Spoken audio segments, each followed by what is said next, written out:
আক্কাস সাহেব একজন দিনমজুর মানুষ। তিনি শহরের একটি বস্তিতে বসবাস করেন। সংসারে তার 3টি ছেলে, একটি মেয়ে সন্তান রয়েছে।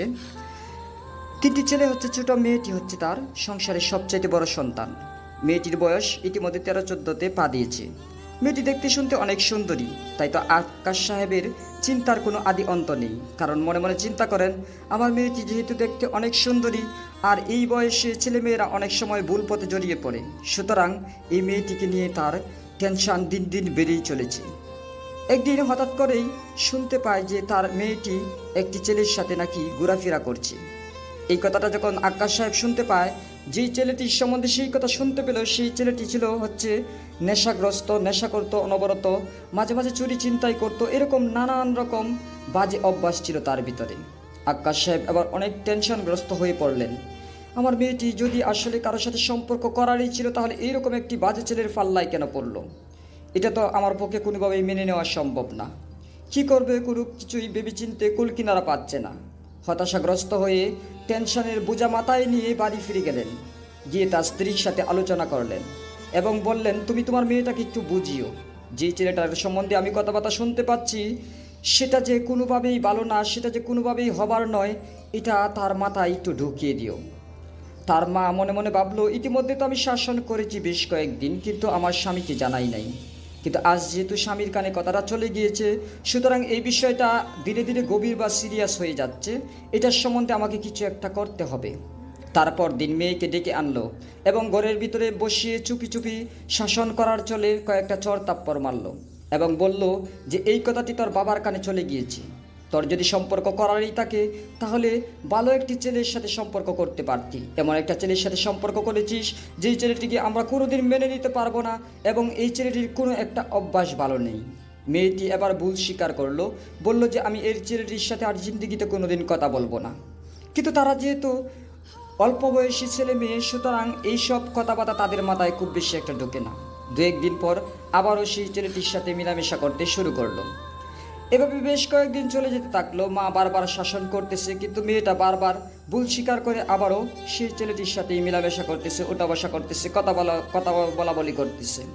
এভাবে যখন সময় কেটে যাচ্ছে, একদিন হঠাৎ করে রাতের বেলা আক্কাস সাহেব বাইরে থেকে ফিরে এসে দেখে যে মেয়েটি ঘরে নেই। তখন তার স্ত্রীকে প্রশ্ন করে, মেয়েটি কোথায়? তখন বলে যে হয়তো পাশের ঘরেই রয়েছে, কিছুক্ষণ আগেই তো ঘরেই ছিল। তখন তার স্ত্রীকে পাঠায় যে মেয়েটাকে ডেকে নিয়ে আসো। আক্কাস সাহেব অন্যদিকে টেনশনগ্রস্ত হয়ে পড়ে যে মেয়েটি এত রাত্রে কোথায় চলে গেল। ইতিমধ্যে রাত্র প্রায় 10টা বেজে গিয়েছে। সুতরাং তিনিও ঘর থেকে বাহির হয়ে পড়লেন মেয়েটিকে খোঁজার জন্য। স্বামী স্ত্রী একসাথে খোঁজাখুঁজি করতেছেন, কোথাও পাচ্ছেন না। এবার তারা অনেক বেশি চিন্তিত হয়ে পড়লো, কি করা যায়।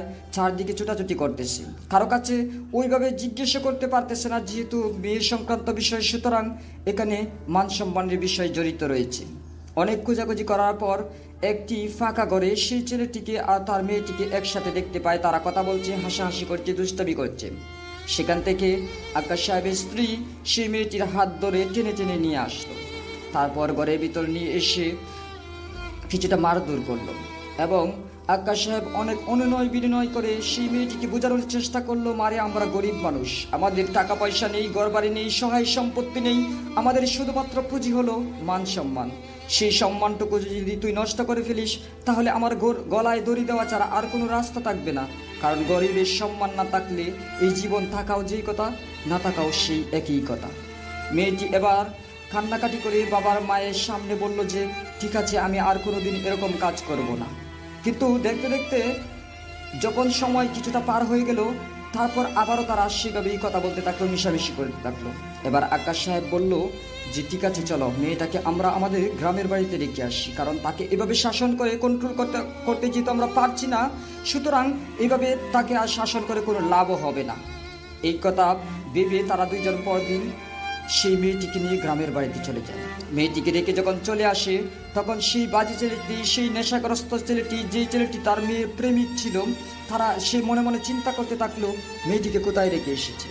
বিভিন্ন মানুষের মাধ্যমে তার বাবা মার কাছে জিজ্ঞাসা করালো যে মেয়েটি কোথায় আছে, কোথায় গিয়েছে এবং কবে আসবে। তারা যখন বললো যে মেয়েটিকে আমাদের গ্রামের বাড়িতে রেখে নিয়ে এসেছি আর এখানে সে ফিরে আসবে না, তখন সেই ছেলেটি অনেক বেশি হতাশ হয়ে পড়ল। অনেক বেশি নেশা করে রাত্রের বেলায় বসে বসে ভাবছে আমার প্রেমিকা যদি আমার জীবন থেকে হারিয়ে গেল তাহলে কি লাভ হবে এই জীবন রেখে? আমার এই জীবনটা মূল্যহীন হয়ে গেল, অর্থহীন হয়ে গেল। এমনিতে তো সবাই আমাকে বাজে কথা বলে, বাজে ছেলে মনে করে, আমাকে নিয়ে সবাই খারাপ বদনাম করে। একটা মেয়ে আমাকে ভালোবেসেছিল, সেই মেয়েটিও আমার জীবন থেকে যদি হারিয়ে যায় তাহলে এই জীবন থাকার না থাকা সমান কথা। এরকম চিন্তা ভাবনা যখন করতেছিল তখন কিছুটা রাত হয়ে গিয়েছে।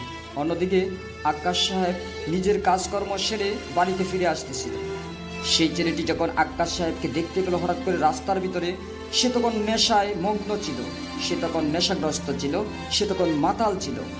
তখন মনে মনে ভাবলো, এই পুরুষটির জন্যই আমি আমার প্রেমিকা, আমার ভালোবাসাকে হারিয়ে ফেলেছি। আজকে যা আছে কোলে কপালে, এই পুরুষটিকেই আমি মেরে ফেলব। এটা ভাবার পর তার মনে যেসব যুক্তি আসার কথা, সে যেহেতু মাতাল ছিল তাই তার মনে অন্য কোনো বয়, অন্য কোনো যুক্তি, অন্য কোনো তর্ক ভেসে উঠল না তার মনের আয়নায়। সে সাথে সাথে তার পকেটে একটা ছোট্ট চাকু ছিল, সেই চাকু দিয়েই সেই আক্কাস সাহেবকে লক্ষ্য করে তার বুকে পেটে অনবরত কয়েকবার আঘাত করে। আক্কাস সাহেব চিৎকার করে মাটিতে পড়ে যান, তার রক্তে মাটি বেশি যেতে থাকেন। যেহেতু রাত্রের বেলা ছিল, মানুষ আসতে কিছুটা লেট হয়ে যায়, তার ভিতরে সেই ছেলেটি পালিয়ে যায়। আক্কাস সাহেব তখন প্রায় নিঃশ্বাস চলে যাওয়ার মতো অবস্থা। শেষ মুহূর্তে যখন কিছু মানুষ তার সামনে এসেছে, তখন সেই ছেলেটির নাম বলতে বলতে আক্কাস সাহেব এই পৃথিবী ছেড়ে চলে গেলেন। এরকম একটা ভুল ভালোবাসার গল্পের কারণে একজন সরল সহজ মানুষ এই পৃথিবী ছেড়ে চলে যেতে হলো। তো আমরা আমাদের অল্প বয়সে অনেক সময় না বুঝে ভুল মানুষের সাথে সম্পর্ক করে শুধু যে আমাদের ক্ষতি করি তেমনটা না, আমাদের গার্জেনদের ক্ষতির কারণ হয়ে দাঁড়ায়, এমনকি তাদের জীবনও চলে যেতে পারে। তো ফ্রেন্ডস, আজকে আমার এই গল্পখানি কেমন লেগেছে অবশ্যই কমেন্টস করে জানিয়ে যেতে বলবেন না। যদি সামান্যতম ভালো লেগে থাকে তাহলে ভিডিওতে একটি লাইক দিয়ে বন্ধুবান্ধবের সাথে শেয়ার করবেন। আপনি যদি আমাদের নতুন শ্রোতা দর্শক হয়ে থাকেন তাহলে চ্যানেলটি সাবস্ক্রাইব করে বেল আইকন প্রেস করে রাখুন, তাহলে এরকম নিত্য নতুন ভিডিও সবার আগে পেয়ে যাবেন। সকলে ভালো থাকুন, সুস্থ থাকুন, কথা হবে নেক্সট টাইম। আজকের মতো বিদায়, আল্লাহ হাফেজ।